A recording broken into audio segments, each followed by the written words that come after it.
Good evening, John. Now, you just recently retired. There's a new mayor now, Frank Huddle III, in the city of Englewood. Look back a little bit on your time in office. We're going to look back a little bit and also look ahead. You served 11 years as both councilman, then as the mayor of Englewood, and that was a good time for you, no? Wonderful. It's an endearing experience. It was very charming, very challenging. I can tell you there are about 26 pair of Florsheim shoes that are beaten up somewhere in the Hudson River at this point. It was a wonderful experience. I can remember most of the hugs and the cries and the exclamations, the thousands of weddings, the Tuskegee Airmen that I had the privilege of honoring, the marshals at parades who served valiantly as veterans, and just the endearing experience that this had to my family, for my children to meet people of different extractions, and for our expanding Sabbath table on a Friday evening or Saturday to have citizens, pastors, rabbis, imams, and to have that trust bestowed by the community on 4 separate occasions, 4 elections, and by the numbers that I garnered is a humbling experience. Talk about the city of Englewood and the experience you had there, because there are folks who really love that city. It's a city of community in many ways, right? It was a hallmark community, a bedroom community to Wall Street. In the 1900s, it evolved after the Fourth Ward had to be dredged by the Army Corps of Engineers, and it was a separated city in many ways. We used development in a controlled sense to make sure that we added a tapestry, the mosaic, a snapshot, if you would, of America, as we literally put together a city that was divided.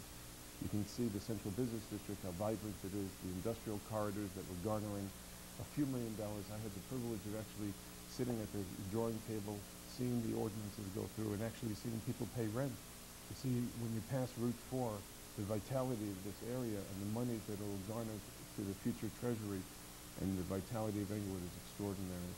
Englewood is its namesake speaks to its beautiful, magnificent trees and its residential corridors.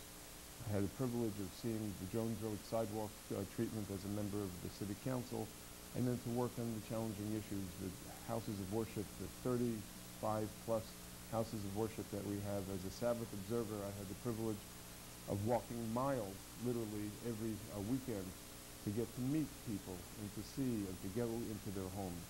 And it's an experience I'll never forget.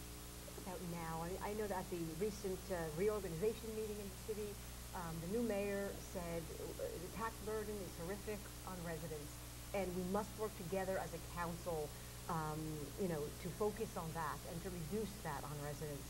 So I don't know if that was just kind of a continuation. I think that's a problem throughout the state of New Yeah, Jersey. in many ways, people attribute that to the loss of Governor Corzine's election. You have to be in it to win it. You need money in order to succeed. Every year that I was in public office, we were told to do more with less. I have put in more vetoes than my predecessors did cumulatively, because I felt that this council, and it still does, spend frivolously. What's the point of making all this money and revitalizing an industrial park as you drive by Route 4 and see the Central Business District if it goes out faster? What's the point if older people can't cede their homes to a new generation and people then start looking to scramble out of the state of New Jersey? In my professional life, I'm an immigration lawyer. We see the costs that a local community like Englewood has to shoulder. Immigrant children are forced to have their education paid by people that are lawfully here. Immigrants go into hospitals. We're forced to pay for the mending of their arms if, God forbid, it's broken. This is a burden that our federal government should be taking over our shoulders. We should be looking at the diversity, the vitality that the immigrant community gives to our city, and not fighting one another. Taxes is a huge challenge, and the mayor of the city has an obligation to meet that challenge every day, and I went down fighting. I vetoed the last ordinance that was promulgated by the government, where they were giving the city manager a raise in these very challenging times, and at the same time trying to draw more money from people at City Hall who couldn't afford, in a gimmick to try to pay off some of the health insurance. Listen, this was a trust that was given to me that I took very seriously, and it wasn't my credit card, it wasn't my money to spend unless I felt it was being spent appropriately. Taxes is the greatest challenge that the state of New Jersey faced, and I hope that the new governor, and I know that the legislature has to meet this, Otherwise, simply put, they'll get unelected. Talk about now.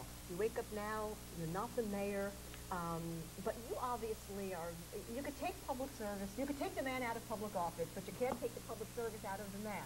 And you are very much committed to public service. You're still going to be working, to serve the city, I'm sure, in some way.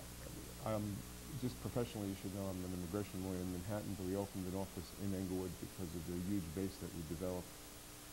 I think there are a lot of people that don't read the newspapers that still call me thinking that, I can take care of their pothole and their challenges. It'll take a while maybe for them to switch over and know there's a new mayor now. I'm relieved not to have to go in the middle of the night to fires, but I do get phone calls and make phone calls to the public servants in the city. It's an endearing experience to walk in ShopRite and to have people, hug you and kiss you and ask for autographs and to know that you served in an admirable fashion, to walk out of an 11-year public service with the same wife and in this state without a pair of handcuffs is actually an endearing experience. But look ahead. Look ahead. Are you hoping again to seek a public office? Yeah, no doubt, no doubt. If with a stroke of a pen, as a lawyer, I can help a few hundred people in the course of a week, maybe thousands in the course of a year, but millions as a public servant. The message to my children, the legacy that a father and an American needs, is to hand this generation the keys to the city, to this nation, and make it better. And if I can serve greater opportunity, if I've proven myself to have done a nice job here, if you can cut your teeth in as diverse a city as Englewood, get reelected 4 times, I think running for higher office is fun, but doing the job will be a hell of a lot easier in a higher position than doing this job. Frankly speaking, the governor put me on the blue ribbon panel on immigration policy. We had stacking issues where people were stuffed into homes, fatalities because of that. We had murders. I was confronted with challenges that I know members of Congress sometimes aren't confronted with. But nonetheless, this is a trust that the people have to feel that you've earned. And this is a time in my life where I'm actually rebooting. The message, if I may, Joanne, the message of a lot of the elected officials in New Jersey was the pursuit of a job. But when they got the job, they didn't do anything with it. What's the point of having it if you don't know what it is that you're going to do with it? I've had a chance now to get to know local, regional, county government. It's an important opportunity now for me to reboot and get myself ready for that rainy day. Okay, but now you've kind of whetted our appetite. You've thrown it out there. You're reminding me of what is the famous Italian story? An author in search of a play, or author in search of a book. Right. So you're a public servant in search of an office.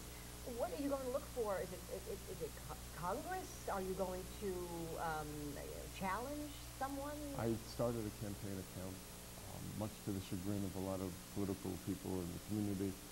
Years ago. It's called Wilds for Congress. It's on our website, wildsforcongress.com. So would you be looking to go after Steve Rothman's seat? Is that your plan? This isn't a hunt. This is a privilege, and it's accorded to you at the right time. The important things, again, are family, profession, that it's done appropriately. Steve is doing a fine job. I have the highest regard for the senators that we have and the elected officials that are in place. The party needs to reboot, losing the governor's seat, dealing with the challenges that we have. And no doubt people who have read the newspapers and actually follow what was going on, the challenge that we faced with Libya having a presence in the city of Englewood is a chance for me to have shown what it is that I could do on a federal basis if I need. The immigration practice that my dad started, we represented John Lennon back in the day. We have a 50-year practice. Is an opportunity for me to get involved in the national and international dialogue. I hope to serve, but the decision is really the people's decision. If you regard this as a trust and their job, then you don't presume that it's your job to go find. But mind you, if I set my mind to something, get those shoes ready. Okay, before we run out of time, you're also now involved with something to help with the earthquake relief efforts in Haiti. Tell us more about that and how the public can help. We have, thank God, it's in the DNA of the staff and the people that I have around me.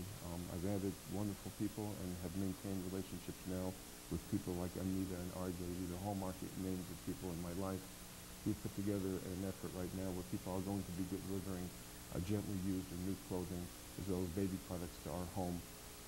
They're welcome to go onto my website, which is my name, michaelwilds.com, and get the information. Ultimately, we've had 9/11 events, Residence Day, July 4th fireworks. We even went door to door